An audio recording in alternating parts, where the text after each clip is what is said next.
Good day to you one and all, it is I, Justin Hawkins.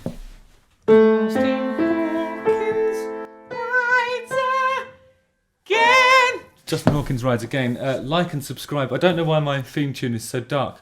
It's almost like a Bond theme, isn't it? Only better. I'm just joking. I'm just being mean about the last couple, which have been a bit shit. Not including Billie Eilish, who I love, and Sam Smith, who they are great.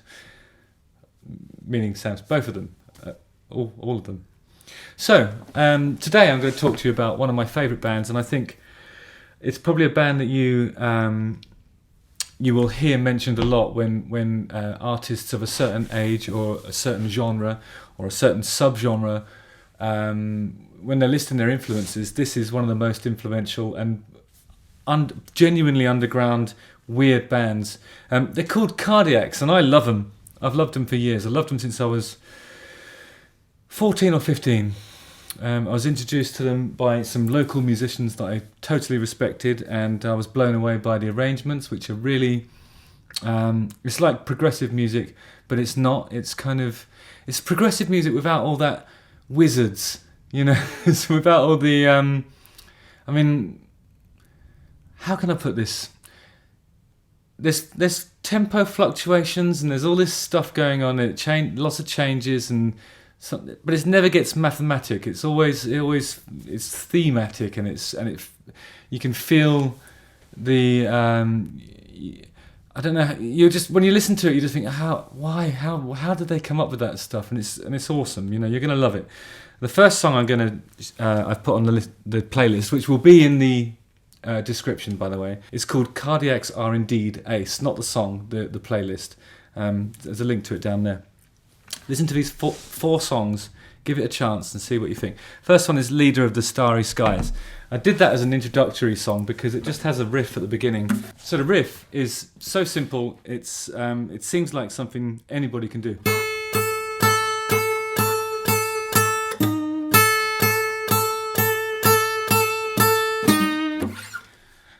And it proceeds from there. You'll hear it, have a listen. Leader of the Starry Skies. It's the most accessible thing on this album, which is called On Land and in the Sea. It's the least weird, probably. Actually, there's another one that's less weird than that. I've also put that on the playlist. That's called Arnold. I'll quickly show you the riff for that. Arnold is the one that, you know, your local cover band might actually try and take on.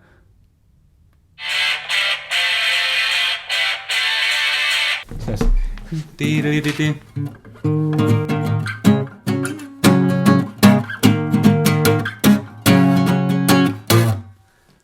that's it.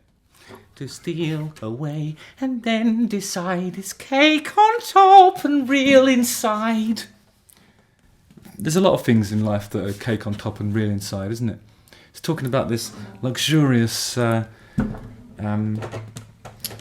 sugary facade, and then the rotting heart is beneath the surface, like a lot of things in life. And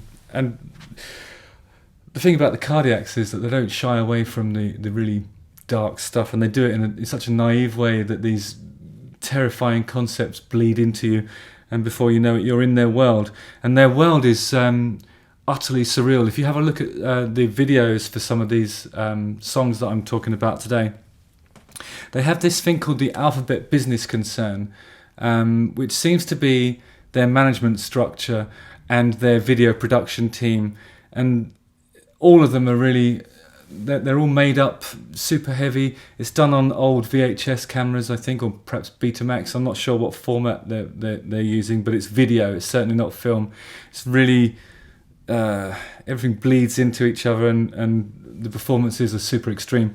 It's an unusual band. You're not going to hear anything else like it. Okay, so Tim Smith was the main composer, singer, guitarist, and it sounds like he created chord charts for everybody else. But I think that at some point, I mean, they have had a rotating tombola of musicians. I've had the pleasure of meeting some of them. They're always the best guys. And they all have to understand complex arrangements and stuff that no other band was doing or ever bother to do again. It's not the thing that's great about it is it's not polyrhythmic. It's not like they're not working in 19/8 time signatures or anything like that. It does go from 4/4 to 3/4 quite often, and there's a huge fluctuations in the tempos. But you really have to be on the ball to be able to follow it.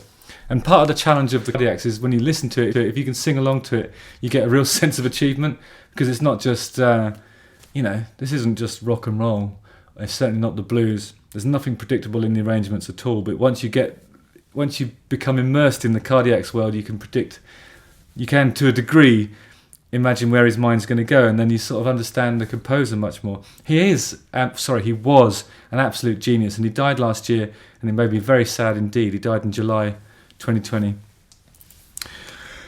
and that was a sad day for music, definitely. And I know a lot of people were really upset about that. And he had a big stroke a few years ago as well, so he hasn't been well for a while. I did wonder when he had the stroke if it was because his brain is so full of brilliance that maybe it just couldn't handle it anymore. The third song that I've chosen is called "Is This the Life?" It's from an album called A Little Man and a House and the Whole World Window. Sorry, I might put that on silent actually. Oh, 24-hour cameo. Link's in the bio, I know. Is it? I don't. Description. The link's in the description if you too would like a cameo. I'll just put that down for now. Fulfilled in 24 hours or less, usually, it says here, because I'm a professional. So this song, Is This the Life? I think it's a little bit more sort of gothy than the other Cardiacs tracks. It stands out, and I did hear a story that I'm inclined to take with a pinch of salt, because my brother told me it, and I'm not sure whether he was just bullshitting. He's probably telling the truth, or he thought he was telling the truth. Maybe it's true. I think he heard a high school band playing this particular song, like a high school goth band in the 80s, and then came to an arrangement with the singer of the goth band, where the Cardiacs would record that, or a version of that song, and he would be remunerated by the publishing companies and looked after by the Cardiacs, which apparently they did, and they did a really faithful cover of a kid's song, like a guy who had no music career before or after. Maybe I'm wrong about that, I don't know. I haven't done any research, this is what my brother told me. I think if that's true, then there's just a kid somewhere who's just wrote one song, and it happens to be like the biggest Cardiac song of the 80s.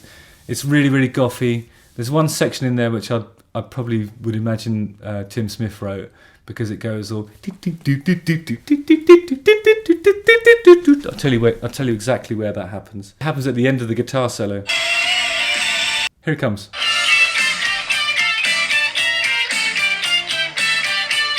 Yeah, so that happens around about 4 minutes and 15 when it goes into full Tim Smith mode. I expect he added that, but I might be wrong. I never heard the kids' original. And the last, but by no means least, in fact my favourite Cardiac song, also from that album, A Little Man and a House and the Whole World Window, it's called R.E.S.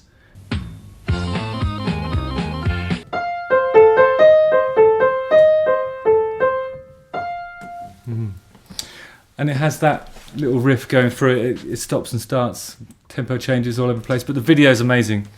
It keeps going to this sort of childlike refrain. That's the way we all go, and you keep hearing that sort of same. Is it a mnemonic device when you have that? You keep hearing it all the way across the album. It's in about 4 or 5 of the other songs, making it a concept record. But fuck knows what the concept's supposed to be. It is mental. And I think you really have to sort of commit to listening to the Cardiacs for a while before you,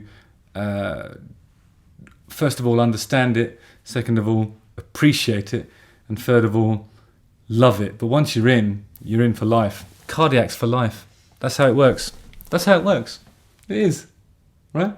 Cardiacs for life and dad rock. But you can have more than one thing for life, can't you? Can you? Yeah, of course you can. So if you only want two things for life, have cardiacs and dad rock. Just again. Like, subscribe, and forgive me for wearing a suit that makes me look like the silhouette of a man in an artist's rendition of a house that hasn't been built yet. See you on the ice.